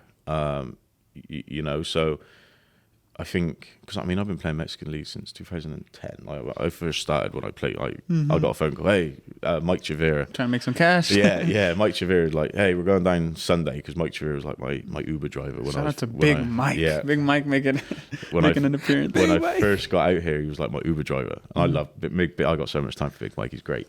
He is great. But he'd call me, like, hey, I'm picking you up in 10 minutes. I'm like, oh, dude, it's Sunday morning at like 8 o'clock. I'm like, what are you doing? Like, no. He's like, yeah, we're going to play. Oh, great. And he would take me down, and there'd be like a couple of people watching. Talk to me about the first time you rolled in, and then you get the trees part, and you see 4 fields and absolutely a dust bowl. How was that? I did say to Mike, I was like, "What are we doing?" And he's like, "Man, this is where we play. This is where the Mecca, right? This is like the pinnacle." And I'm like, "Mike, if this is the pinnacle, then I need to get out of Oklahoma." Sort of thing. But we turn in, and yeah, I mean, it was great, like because. Growing up, I never had the Sunday league experience. I was always playing on a Saturday, and I never had that like pub league kind of vibe to what I did. So when I then go down there and we finish the game and it's like 110 degrees, my knees are in bits, my feet are in bits because there's not a blade of grass in 100 yards of this field. And the coach, Andrew Cold, kind of natty light, like, here you go, or bush light, like, here you go. Yeah. And I'm like, sure, this is great, So my first thought was like, oh my god, what have I got myself into it? But then after the game, chilling out, and I was like, it was my first kind of experience of true kind of Mexican food, Yeah. you know, because my experience was like Taco Bell. Yeah, but I was after like, the beer comes the ceviche and the Exactly. tacos. And I And was like, Taco Bell's Mexican food. And I was like, this I've heard so much about Mexican food. It's terrible. And then Mike takes me down. He's like, hey, get these tacos. And I was like, oh my God, this is different. this is it. World. I can't believe you said Bro, I can't believe you said I tried Taco Bell and the Mexican food here is terrible. That's what I thought. That's what everyone's like, oh, get Mexican. And then you see it on the TV and it's like Mexican cuisine, Taco Bell. And I'm like, oh, this is terrible. And then you get true Mexican food. Oh my God. I was like, this is. I don't know how I was Paulo like, does it, bro. Like being vegetarian. Like For I don't know real? how he does it going up there and like not having ceviche or tacos or something. Every time we go out, I'm just like, why am I even hanging out with this guy? Man. If you're a vegetarian, you don't have fish too, I think or is it just I red think meat? you could, but I don't think KO does though, does he? I don't think he does. Like nothing. It's just pure like. Hey, well, kudos to him. Kudos Man. to that. But I don't want want to. to. Yeah. You're missing out, but I mean, do your thing, man. I couldn't do it, but Imagine. but no, I absolutely loved it. It was great. Yeah. It was such a good experience, and even like then, it's grown so much. Like, I was there last year in the final. Mm-hmm. And Spectacle, isn't it? Oh my God! I was like, what the hell is this? I roll out like the Champions League. They all go in the middle. I used to capture drone footage for that. Yeah. And then it's just the whole. It's an experience. Referees with mics. 300 people. You know, you got the announcer out there. Yeah. It's just that's I guess our the way I experienced is my dad played in that league, and then until I was able to practice and then play with him, and then my dad would go watch me play. So that's really the staple here. Oh, it's amazing. I mean, there's kids, like, there's boys that I've coached now playing against me. It makes me feel old as hell, but, like, it's great. And it's such a good environment and things like that. And I think, like, growing up, if you're out there, like, a lot of the, like you said, the American kids, they don't experience that at all. Whereas a lot of, like, the Hispanic boys. Yeah, their dad gives them $10. I'm going to give you $10. I'm going to play. My dad was the goalie, so I'd be sitting in the back with my hot Cheetos, my torta, and my pop. And that's, like you said, the experience that some just don't get. I took Amara right there when she was about 2. And Chelsea was out of town. I was like, I'm playing. Like, I got to play. I got to stay healthy, fit, whatever. Got to stay healthy. I got to live. Yeah, I got to live my life. So I took Amara right there because I put in the group chat, hey, I'm not sure I'm going to be able to make it. Or one of the girls, Daniel Gallegos. Nati. Was like, hey, I'll watch her. I was like, It's awesome. fantastic. So I go out and play, and I get back, and bearing in mind she's like 2. This is the first time she's been out of the house properly, like around people without me or Chelsea being there. And she, like you said, she's got a bottle of pop, taco in her mouth, and I'm like, she's living the dream right now. Absolutely living the dream. Half time she was kicking a ball around, but that's the biggest thing. Like you see, like even between the games, half time, got like 15 kids just booting a ball at each other, kicking each other. I mean, that's it. American. That's the vibe. That's right the there. experience. It's just like that's a whole like you're literally living the sport that you love doing. So like that's like for my kids like, and I spoke to them about it. It's just like the reason why we're not so like, or why Bishop isn't so successful, is just because we truly don't live soccer here. It's just like they do it for a pastime. The majority of those kids play 2 or 3 different sports. Yeah, majority for them it's just like a pastime. Like, oh, I'm athletic. Oh, I can kick a ball. Let me just do it. Yeah. But for like the English, for like the Brazilians, for the Mexicans, everything, like soccer is life. Like it's just like you go do it, you enjoy it, you either have a beer after or some ceviche after, and that's what you do. For them, it's just like, oh, I'm just gonna go do it, maybe practice here and there, and then just do. And it's just it's just like if you could break that culture or like bind where it's just like, hey, soccer isn't a luxury, it's life. That's what it is. It's like you enjoy it, you do it, you love it. Yeah. Not just because you're able to do it. I feel like there's too much structure. In the States, in club soccer, because obviously club soccer is the majority of what these kids play. There's too much structure, you know, like, and that's what the joy I get when I go to kind of down Western is seeing kids kicking the literally kicking the living hell out of each other, trying to kick a ball in the goal. So there's no stopping from people like us. Like, it's like the raw, like it's inception of like the something. It's just like no, like you're saying, no stopping it. Like no, like hey, don't do that. Nothing like that. It's just go, enjoy it, and then if you get kicked and you start crying, pick yourself up because it's gonna happen again. It's amazing, and I will admit that like my kids so far, I haven't introduced them into that because of how busy I am coaching. Yeah. I haven't been able to take like Alfie down there and stuff like that, and it kills me because again I grew up in the exact same way, like kicking the balls around with my mates. Like you'd train once or twice a week, but you would play 7 times a day. Yeah, you know, on the streets, lunchtime on the streets in the recess. playground and stuff like that. Like that's all you would do. And like again, like I have to. I mean, me and Chelsea have spoken about this, like trying to get our kids the love of the game, not like force it. I like going to spend time with my friends, run around a little bit. I'm talking like the love of the game. That's hard to try to implement because I have 2 kids, and what I've been doing this week, well, because it's been nice out, they jump on the trampoline, and what I'll do is I'll juggle to the side. And I feel like even that, just my son seeing me juggle, maybe shooting a few in. I got them the other day, only one time. It happened twice actually this week where they actually got down and just kicked a few in the net. Yeah. And for me, that was just like, yes, because I've tried to take them to little kickers.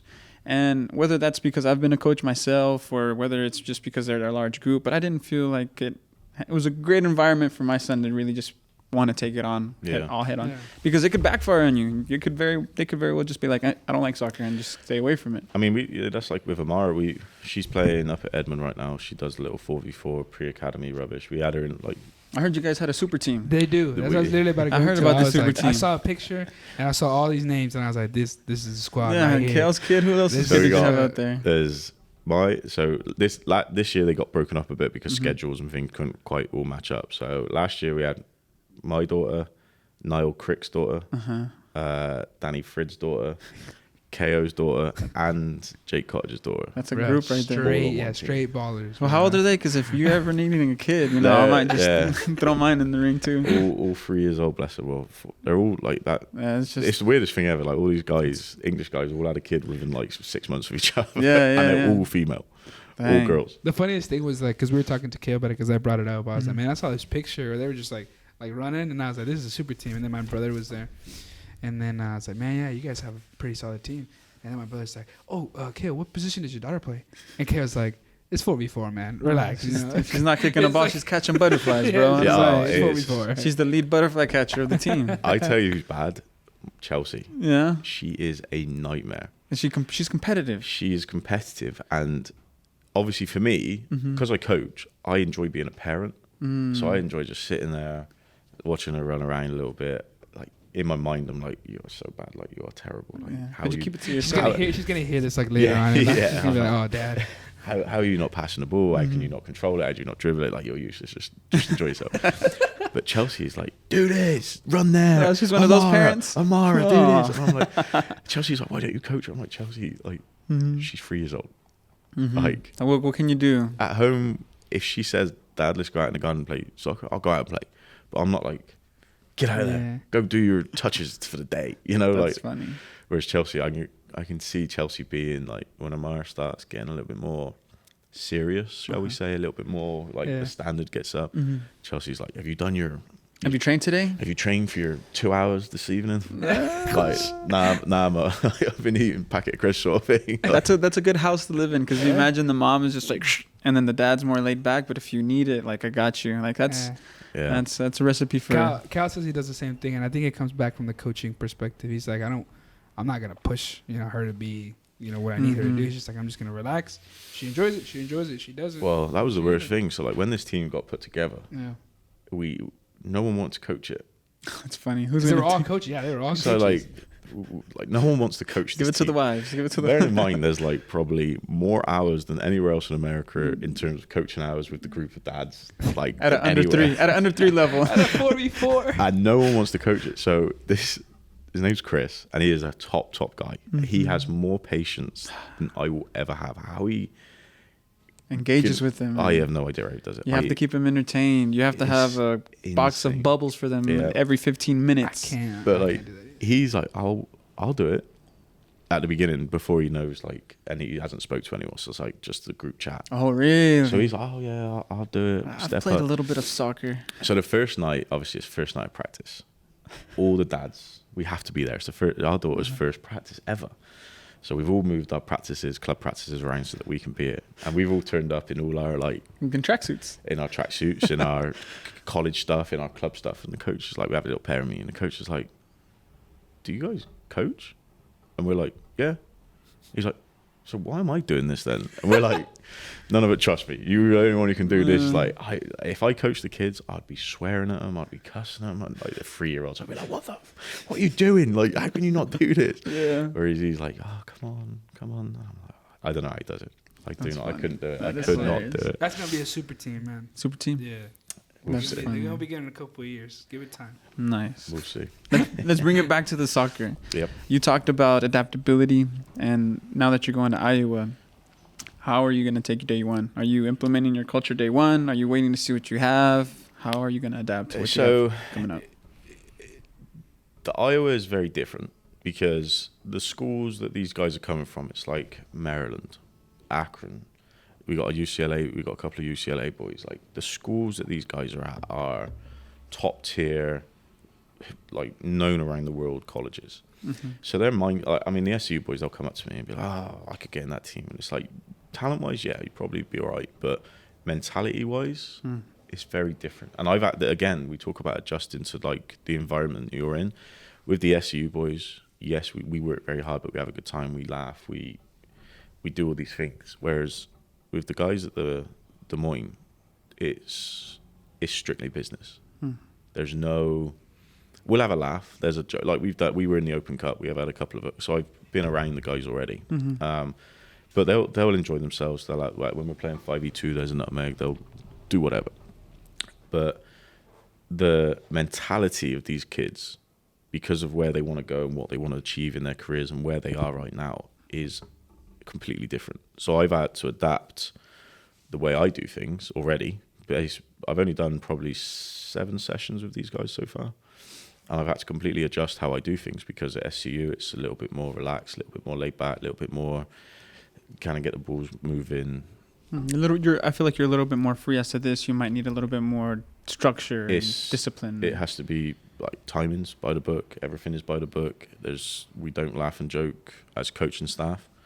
During the sessions, we're not smiling. It's hour and a half of laser focus. That's awesome, exciting. That must be like a different. That must bring a different side of you. It does, and I mean, again, I've had to adjust because I'm used to kind of having a laugh. Like if someone takes a bad touch, like rub your shin down, get back in.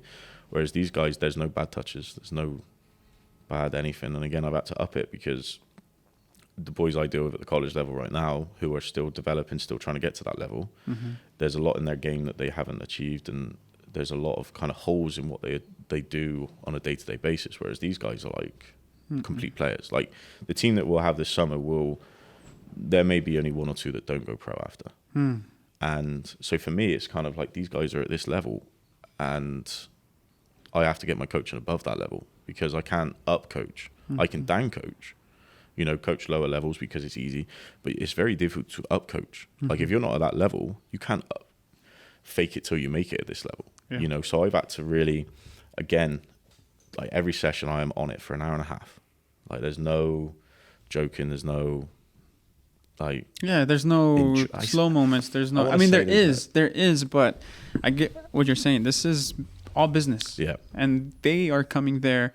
It is a short-term game, but what they gain there, being top tier there on a successful team, is massive for them. This is like, you couldn't be doing anything better off season than this.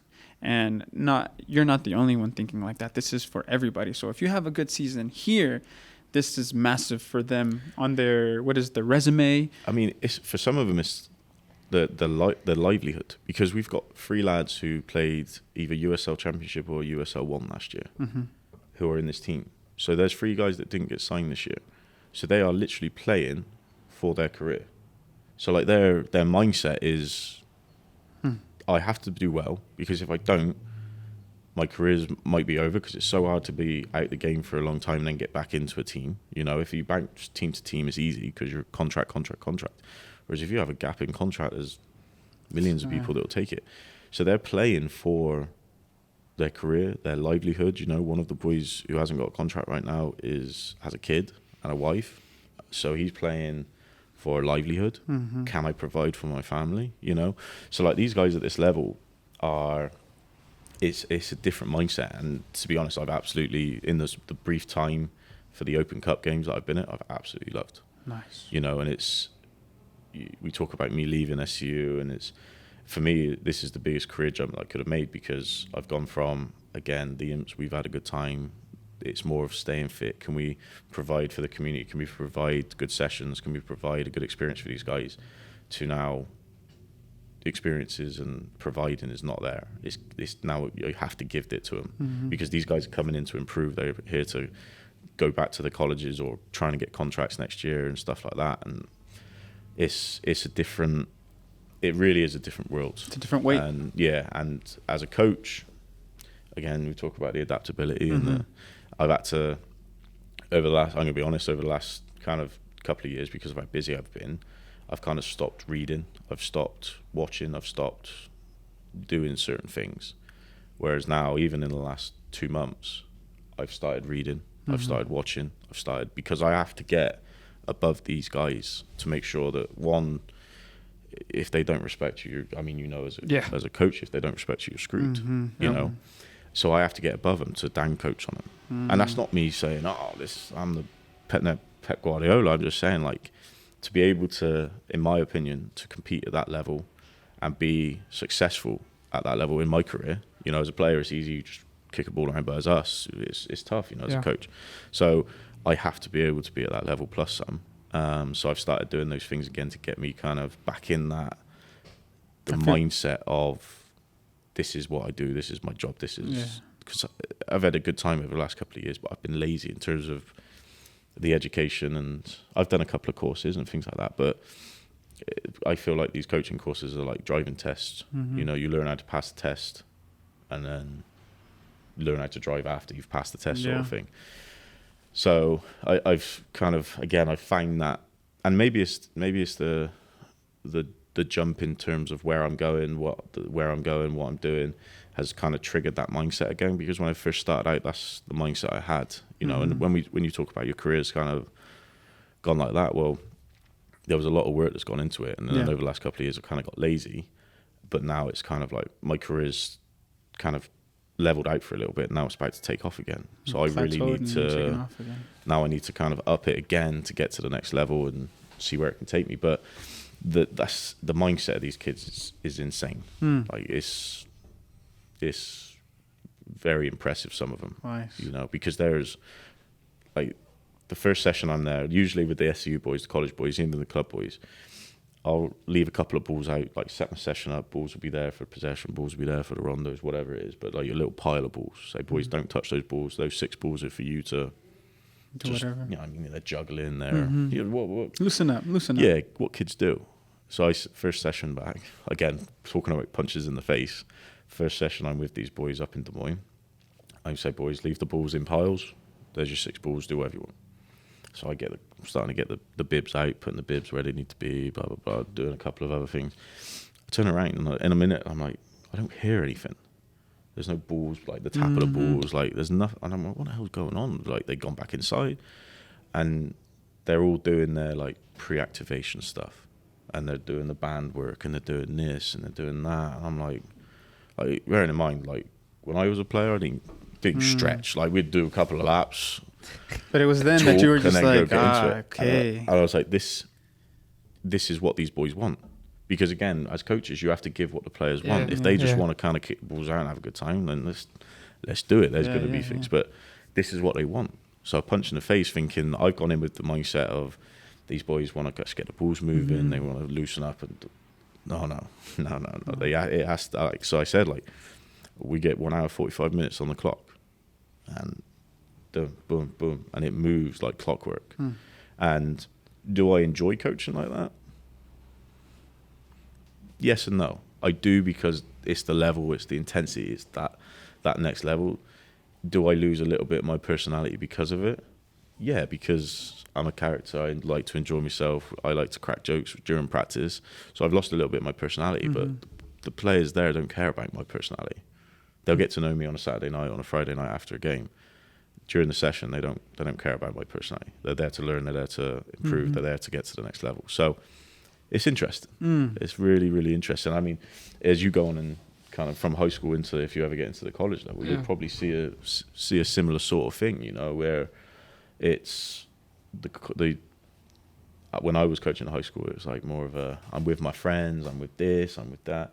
And then you get into the college level where, yes, everyone's friends, but they're also, they're there to compete and things like that. So for me, it's the difference in levels. As you go as coaches, you have to go through the levels, like the players go through the levels. And I think as coaches, you have to adapt and you have to evolve and adjust everything.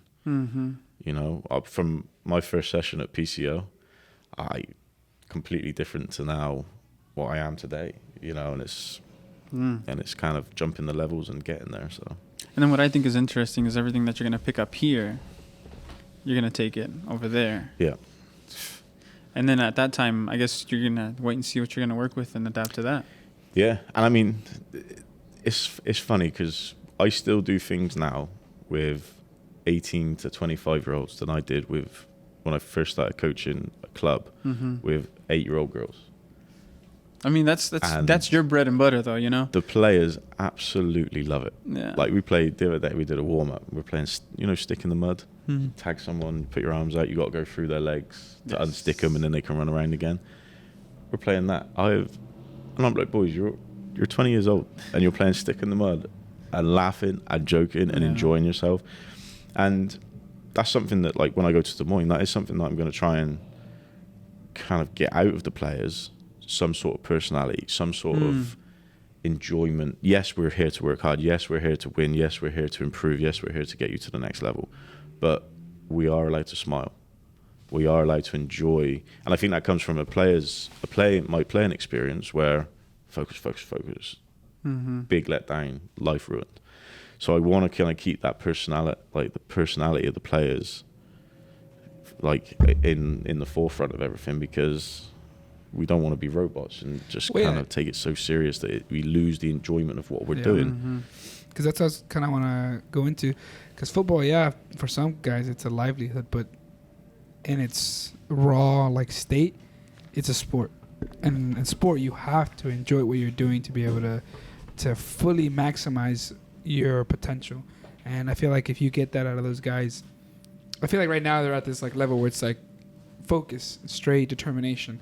But I feel like if you're able to go in there and coach to a certain level, like bring your personality, your character in there, you'll take them from here to here because they'll like unlock something that just isn't quite there, you know? And I'm excited for you to go out there, and we're going to for sure follow you in your journey and follow you through all that and definitely support you from here. I appreciate that. That's some info that you put down. That is crazy. For real. That's the into the nuggets of the coaching that you're into. It's kind of like the curse of being a soccer player. As your level goes up, you run into things that punch you in the face that make you realize you got to switch a few things to be able to adapt and be at that level. Yeah. But as a coach, it's just different. And it's good to hear that you are now caring a little bit about those personality traits, because one wouldn't think of that until they're that deep into it. Yeah. Now you're just like self-reflecting on the players and how to get the best out of them in what you're trying to do now. You have your style, but now you're thinking more internally, like, how can I get that mentality? I guess you're trying to foster an environment that brings that type of mentality that you have now in anything that you're in. Yeah, it's really tough. So, I mean, if you talk to any of the SCU boys, they all think I'm the most horrible person in the world. Because as soon as I cross the white line, the standards are so unwavering that they're like, oh, Adam's on my ass again for giving away the ball. But then we cross the white line and they'll come in the office, and I got TV in the office. They'll come and watch the Premier League in the office during the week. So, like, they look at me as this nasty, loud, pitch, always kind of, I'll call you out for this. But then in the office or off the field, they know me as a kind of the guy that's kind of more chilled and relaxed and things like that. And it's tough because I'm sure you see it with guys that they see you in certain ways, and you have to treat everyone differently. And they kind of, some players have this kind of image of you in their head, which kind of makes it difficult for them to look past the coach. But I think what I've learned over the last few years is connecting with people as well, and being almost like not friends with the players, but like having a relationship with players is just as important, you know. And I mean, you were in college, you've seen the boys in that 4 years go through stuff, things happen in their lives, and again, calling people like Evan Dressel, Zach Weiss, those guys, hey, because they've seen it all before. Hey, how did you deal with this? Well, one year I dealt with it and I said, I don't care, you're playing, you're doing this. The next year, kind of like what you said about KO, hey, this is how I did it in the past, you make up your own decision. The year after, we let the guy go home to see his family because his mum was sick or something like that. And taking those kind of personalities and understanding that people are people, and I was trying to put myself in their shoes, because when I was growing up, there was none of that. Like, it's this way, you don't like it, out the door, you know, or you're having a bad day, no one cares, you're this, you're that, get on with it. And I think the way that the world is going right now, in terms of like, we're in the 21st century, we're in the certain, like, the cancel cultures, this culture. We're woke. We're so woke that some of us need sleep. But we're woke. That you have to start treating people differently, because there's some old school things that I do still, you know, and I think some old school things will never lie. It's kind of like music, innit? There's old school music that will never die.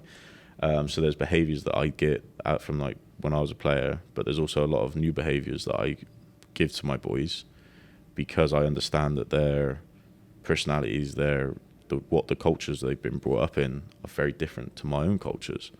You know, I've played for coaches that will swear at you and do that and belittle you and stuff like that. And again, do I get loud sometimes? Yeah, there's always times you have to be loud, but there's also where, like, let's say your personality is very different. I will shout at you just to make sure that you get my message. So I got a kid called Ollie Pardo on my college team, and I feel terrible for him.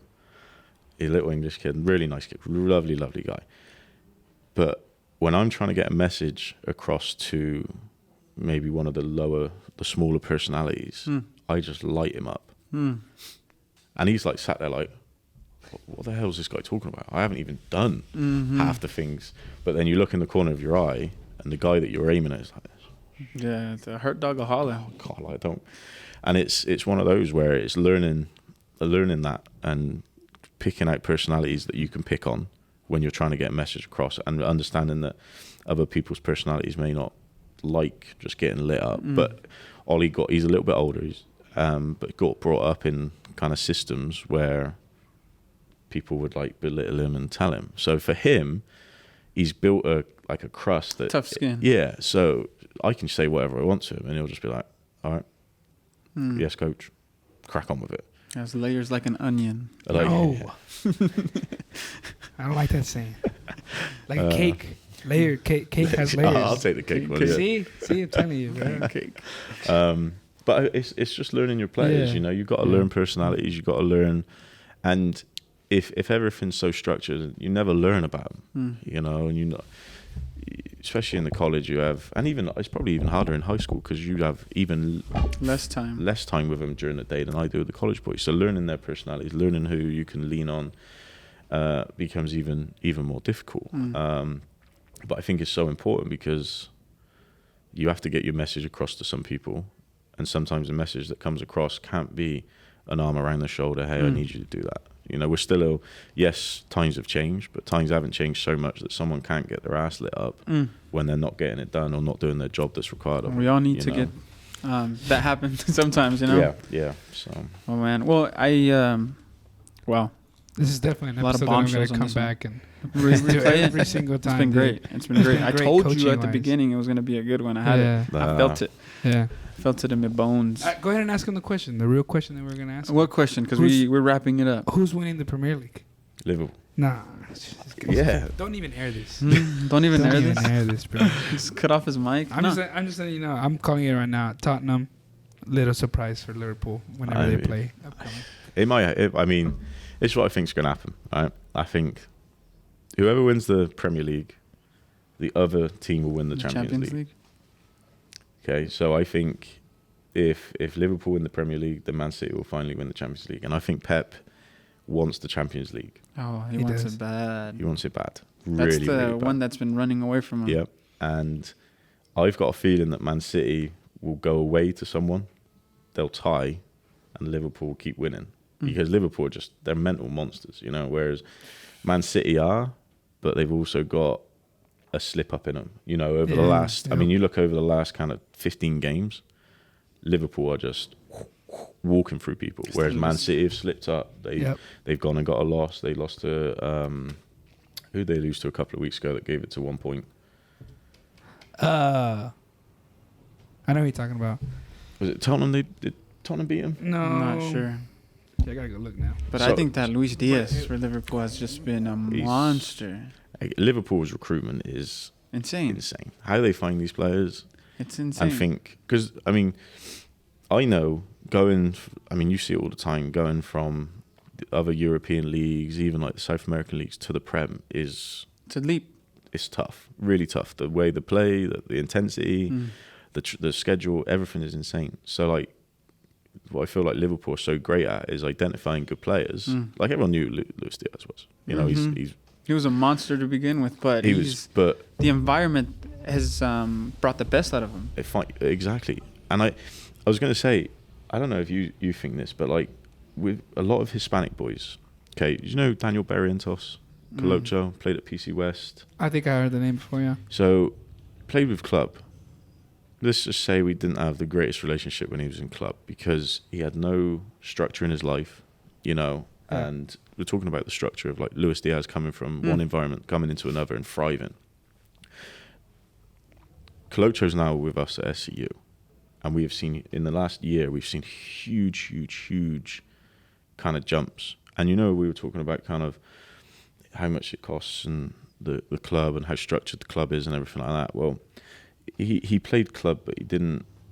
Like, there's a lot of Hispanic boys in Oklahoma City, and I know it's all over the country. People talk about Oklahoma City who don't get the opportunity to go play club, and even like there's teams, the little Hispanic teams that we have, little rec teams, yeah. But there's still like no structure and no. And I had this conversation with someone before, and said if you take some of these raw talented kids and put them in this structure, like you could produce unbelievable players. Like Daniel Barrientos, Colocho right now, I think will start next year for SEU. It's that mentality that you were talking about. And he's had the mentality, and I feel like watching him train, watching him play, he's been desperate for that opportunity to be in an environment where he can thrive instead of... That'll challenge him to have to push. Him. And I see it all the time with like these Hispanic boys. They're so good, like so like technically good, but they have absolutely no clue of how to play.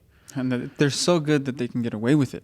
They can get away with it. But then they go into college. I'm sure being at Mac, you had a lot more Hispanic, especially Oklahoma City Hispanic lads than I've coached, who go into a college environment. There is expectations of turning up on time. There's stupid things like that. Turning up on time, working hard every day. But they fail because they've never done that. Their parents have never done that. They don't have a mentor to lean on. They don't know how they're going to do it financially. They might be working. It's a lot of stuff. And it's so hard. But that's where I think until that changes, the US will never, ever catch up with the rest of the world because there's too much talent that is not being basically like used. They're not using all the resources that they could have to create such like it's perfect example because I had friends that were those guys that were like, man, this guy's insane. Yeah. But they've never had that structure. They've never had the tools to be able to take, you know, how good they are to that level where it's like this guy is top tier. And it's sad to see because you see those guys and most of those guys go either to a JUCO, they go their first semester and they're like, nah, not it. Or they go to like, you know, to a MACU or they go to an SC or something and they're like, they go first semester and they're like, not for me. And it's just like, it's sad to see because those are guys that with the talent that they had and kind of that work ethic in a bit, it's sad to see them just go one semester and they're like, not for me. Just because they haven't had those like the resources. That's kind of the general idea of what we want to have this podcast, where it's like we give those guys the resources through their ears. Like we give them coaches, we give them current and former college players, we give them ex-professional players, just so they have like something to listen to and be like, oh, this is kind of what I have to do, or this is kind of the mentality that I have to have. But yeah, man, the U.S. is kind of in a weird structural way, kind of they're like demolishing their own talents. That's why Adam thinks Mexico will win a World Cup before USA. That's incorrect. That's incorrect. Before the USA, 100%. Yeah. Nah. In your face. I tell you what though, if people like yourselves who are trying to provide a platform of mentorship and coaching and opportunity, if there's more things like this that pop up with the World Cup, more interest, more everything, and this sort of thing starts becoming a common thing outside of like you have club soccer at college, you have small things like this, and then I might have to change my tune. It might be USAO first, USA first, because I'm telling you, it may change. I told you. Because that's what we're trying to do, right? I guess. I mean the work you guys do is amazing. I mean, I've been following the Football Factory since its first inception. I've played in the Dang Tang kind of the futsal things and things like that when you guys had that tournament a few years back. It was fun. It was fun. But now the work you guys do makes me kind of, I don't know what the word would be, feel very selfish, because what I do is it's paid work. No, whereas but you guys do all this for free and just for the love of the game, which I think sometimes I look at it and I look at the environment I'm in right now, where it is all this kind of, we'll do this, pay you this, do that. And then sometimes it's very easy for me to forget where we all came from, which is grassroots, you know. But that's kind of like what we love to have guys like you that have had like achievements through their belt, because you're able to see, and like I kind of saw it right now where you were kind of going through your history of coaching and playing, how you said that your first session with PCO was like, you know, awful. Yeah. And then I think it kind of clicked in your head where you were like, PCO, my first actual coaching. And then you went into the end where you're like, your first session with this new team that you have, you've seen that. Like, I feel like in your head you saw that all those years just, and that's kind of what we like to see with people, because it kind of reminds them, hey, I did that. Yeah. You know, I lived that. I am still currently living it. And I think it's wonderful for sometimes people to talk and reflect of what they've done. Considering that you're about to take that leap to the next level. So I guess whenever you come back, the mic is yours. Just let us know, man, and we'll make it happen. I appreciate that. For sure. But I mean, it's gonna be sad to see whenever Liverpool doesn't win the Prem or the Champions League, because I don't know. Villarreal could, and I mean, we'll see. No, I'm just kidding. Now they're not. Villarreal I don't know. I think Mo Salah might have his cigar out for the rest of the year, scoring 20 goals between now and. Dude, Liverpool's insane. I'm still on the Luis Diaz train, bro. Yeah. That first half in the League Cup against Man City last couple of weeks ago, I have never seen a team like Liverpool in that first half, ever. I mean, they're so deep up top, man. But that's another conversation for another day. Yeah, we could talk about that for hours. I mean, we played the JV, but that's all right. You know, we're not going to go into that. But all right, it's all right. Anyway, it is. Hey, you can only play what's in front of you, can't you? So. Yeah, that's it. That's not their fault. It's not their fault. And that's the only thing I have with Pep. Like sometimes, like I think he just the tactics do him wrong. Sometimes, like I think. When he played against Chelsea in the Champions League, I think the tactical stuff, like he switched it up straight in the end. I'm like, why would you switch it when you've done so well with what you've already been doing? And then it just didn't work. But, you know. There's so many factors. There's so much stuff going on behind the scenes. Perfectly you're saying, like some of those guys, like playing-wise, like now that I've gone this whole year of coaching for a full year, I'm like, man, I did not even think of that as a player. Like, but coaching you do with parents, administration, the kids themselves. It's just like you're not dealing with just your team, like your 22 roster. You're dealing with like 100 plus.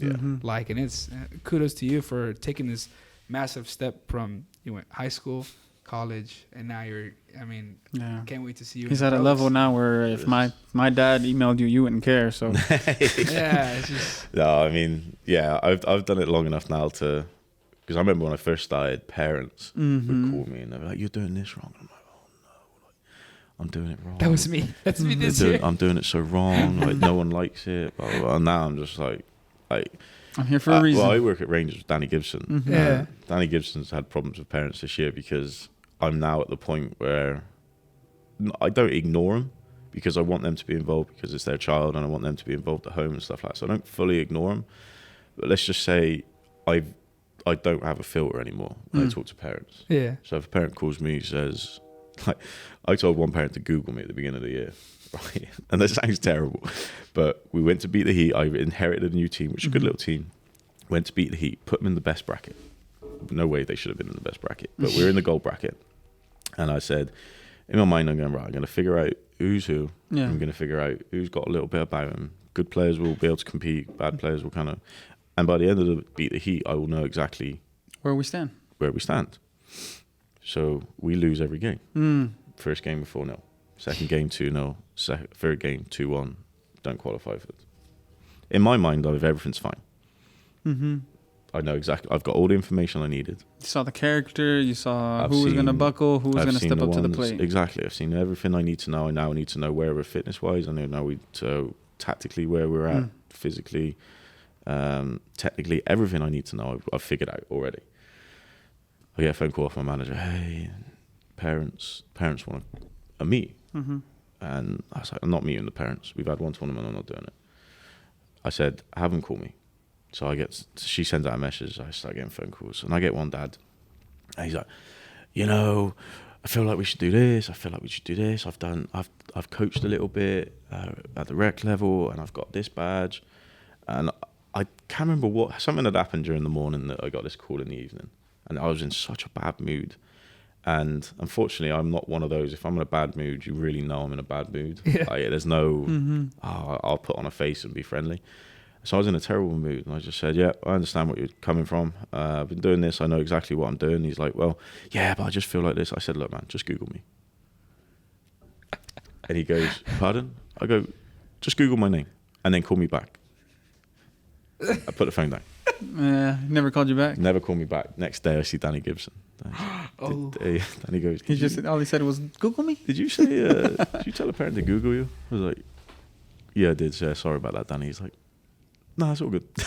I mean, that's... But like, for you, having to deal... Because I've been in directors' roles at clubs, I've done that. Like, I have this filter now where I don't care what a parent thinks of me.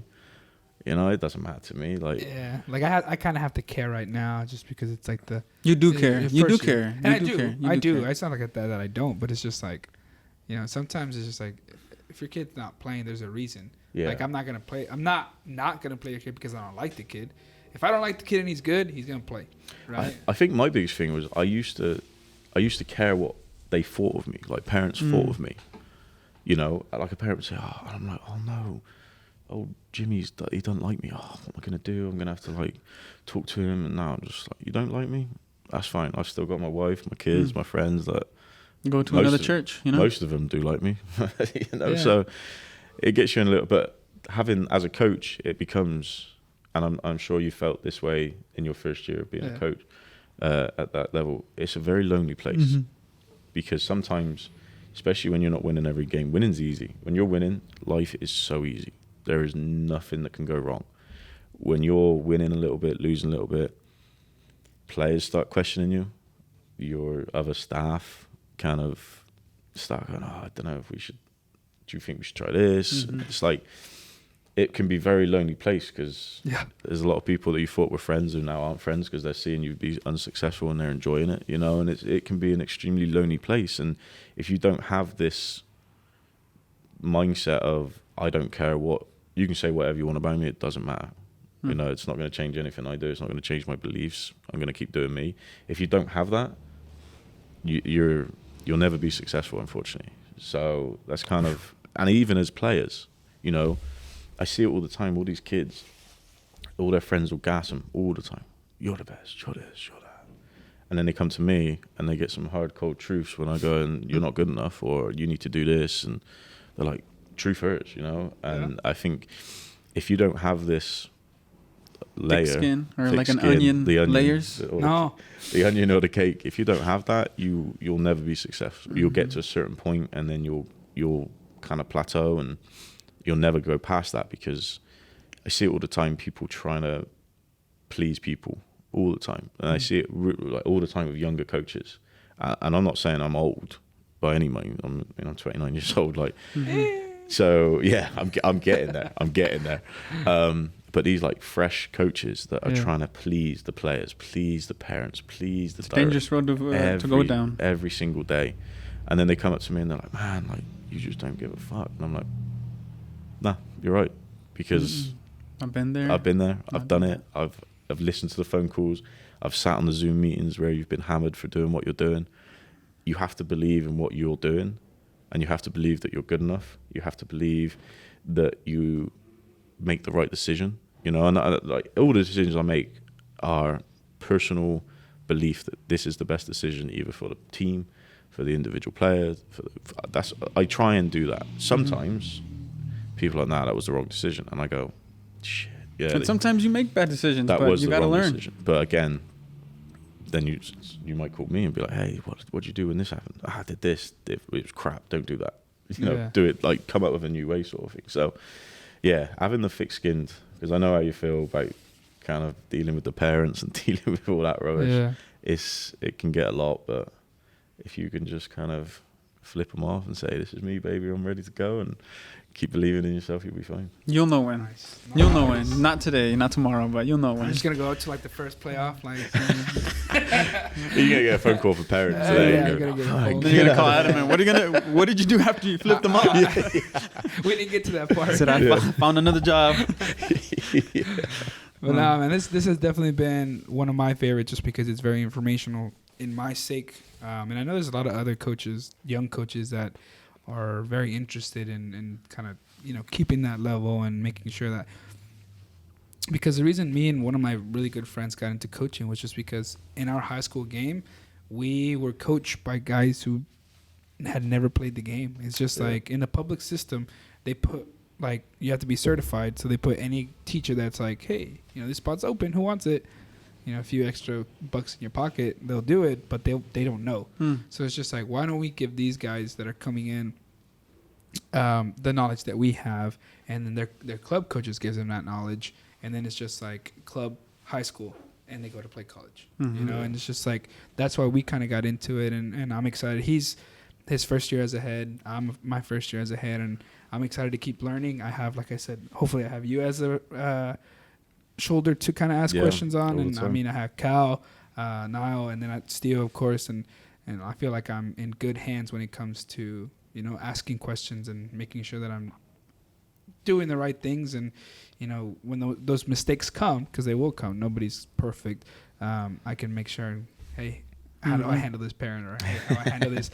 Sometimes, how do I handle this admin? You know, it's just like, and I'm glad that I'm in this little culture that we have, and I'm excited for the future for everybody, basically, because it's going to keep growing. Soccer's going to keep growing, and certainly we have to keep growing with it. So, Adam, do you have anything to say before we close out? No, just, again, I appreciate the work you guys do, your own time, your own effort, blood, sweat, tears that you guys pour into kind of the game, just because, you know, I mean, this is my way of just keeping my foot a little bit in the door.